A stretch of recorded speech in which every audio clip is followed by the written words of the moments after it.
Berikan rasa aman dan nyaman selama perayaan Natal dan Tahun Baru 2019, Polres Badung siapkan 570 personil yang disebar di sejumlah titik.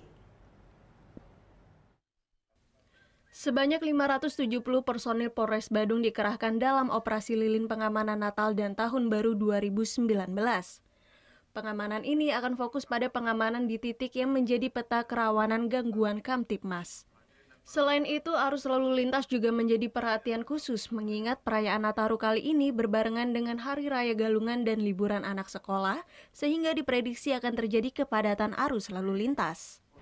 Antisipasi kerawanan sudah barang tentu yang pertama kita antisipasi adalah ancaman teror, karena ini perayaan Natal dan Tahun Baru, kita tidak ingin ada hal-hal yang mengganggu kegiatan, dan juga antisipasi kriminalitas seperti curanmor yang terjadi karena banyaknya mobilisasi masyarakat dan masyarakat berkumpul di suatu tempat, terutama di tempat wisata dan juga di tempat-tempat ibadah.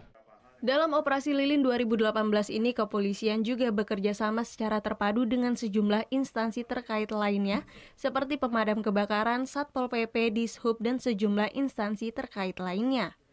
Adanya bencana alam juga menjadi antisipasi pada operasi lilin 2018. Diharapkan dengan operasi lilin yang berlangsung mulai 22 Desember 2018 hingga 2 Januari ini, perayaan Nataru bisa berjalan dengan aman dan lancar. Surya Sanjaya melaporkan untuk NET. Oh, yang beneran. Iya, oke. Nah, udah kan nonton beritanya? Jangan lupa di-subscribe, di-like, dan juga di-komen ya akun YouTube dari Net Bali. Terima kasih udah subscribe. Yang belum, jangan sampai lupa. Di sebelah sini nih. Tetap subscribe.